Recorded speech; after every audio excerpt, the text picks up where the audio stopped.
Des collectivités. On ne peut pas tout demander. C'est des collectivités et du tissu industriel aussi. C'est-à-dire que...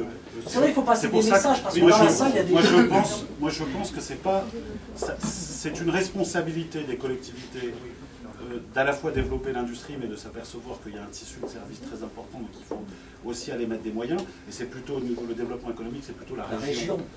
Bien que les intercommunalités ont un rôle à jouer, mais c'est plutôt la région. Par contre, le tissu industriel doit aussi travailler à ce développement-là, et notamment la problématique des pôles de compétitivité, c'est que ça tire vers certains domaines et que ça oublie un certain nombre de choses. Donc, tout à l'heure, je donnais l'exemple du PLM pour Airbus.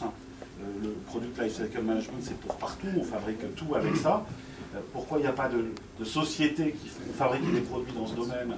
Si, ça s'appelle Dassault. Non, mais oui, ça s'appelle Dassault parce que... Mais il n'y a pas... En logiciel libre, on aurait pu faire énormément de choses dans ce type d'activité. Ça n'arrive pas parce qu'on fait du service. On fait du service, on met à la disposition des ingénieurs qui font des applications. Or, la vraie création d'emplois à terme, c'est de pouvoir multiplier et développer beaucoup d'emplois dans ce domaine. Et donc, mais c'est un problème français.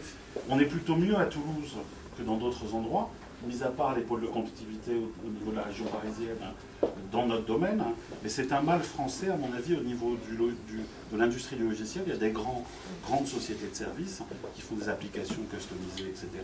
Et on a énormément de mal, même si on connaît quelques réussites. On n'a pas fait de Google, on n'a pas fait d'Apple, on n'a pas fait de trucs. Et les sociétés, au départ, quand on leur parlait de Google, ça démarre avec rien au départ dans le dispositif. Et donc on voit bien, et même par rapport à ton exemple tout à l'heure, les concurrents américains dans le logiciel libre, ils sont largement en avance. Mais ils démarrent avec beaucoup, parce qu'ils démarrent avec une grosse commande de la NSA. Mais en France, on était largement en avance sur Internet avec le Minitel, et on a vu qu'on a créé un certain nombre de choses, mais on aurait pu faire beaucoup mieux. Moi, je suis assez copain avec un des fondateurs de alapage.com. Ah bah le pauvre. Alapage.com a été vendu à Wanadoo confortablement. Il a fait plusieurs centaines de millions à l'époque, donc c'était pas mal. Mais par rapport à Amazon, avant qu'Amazon soit créé, ça faisait déjà 8 ans qu'il travaillait pour les éditeurs, qu'il avait une base de données de bouquins, qu'il vendait sur le Minitel, etc. Donc tout le business existait déjà. Pourquoi? Et son succès relatif au succès d'Amazon, il est moins. Il est très faible. Et la différence, c'est ce que j'ai appelé tout à l'heure l'innovation de rupture, c'est la problématique du tissu industriel, des grands donneurs d'ordre qui prennent des positions, d'être toujours frileux par rapport à l'innovation. Je crois que Jacques voulait intervenir. Oui, un petit peu si on veut, mais juste pour un espoir, c'est qu'on puisse garder en région toulousaine toute cette richesse pour les TIC, et qu'on ne soit pas obligé, chaque fois qu'une entreprise réussit, ça se termine toujours pareil, elle est vendue, quoi. Je suis désolé. Et pourquoi on ne garde pas à Toulouse, un petit peu comme vous le faites là, entre Aliasource et Illégor, on garde et on capitalise à Toulouse. Et c'est ça qui est très dommage. Et c'est un espoir, enfin c'est un vœu que je fais ce soir, là, j'aimerais bien qu'on arrive à ça. C'est-à-dire que à la fois les pouvoirs publics, mais pas seulement que les pouvoirs publics, parce que les industriels sont quand même en grande partie responsables.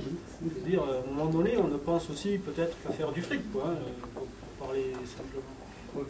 Ce que je vous propose, votre intervention, c'est la dernière pour chacun, d'accord? Comme ça, on respecte le timing à 5 minutes près. Ludo, profite-en. Tout à l'heure, tu trouves une autre recette. Je pense que Oseo, tu l'as cité, Daniel.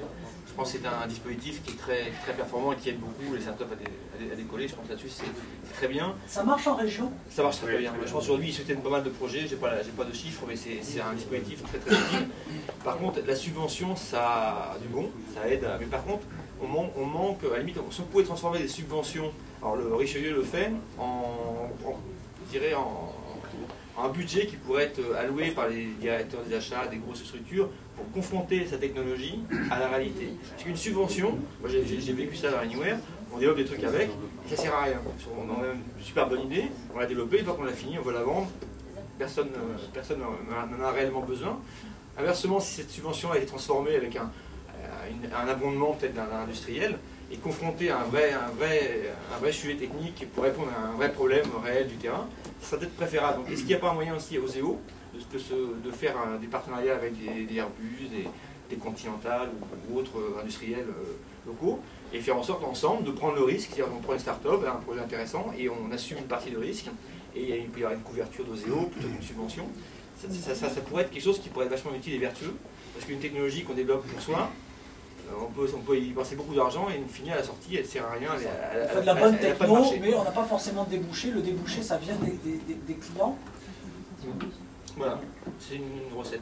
Ok, bah, décidément, ce soir, c'est double contribution de la part de Ludovic.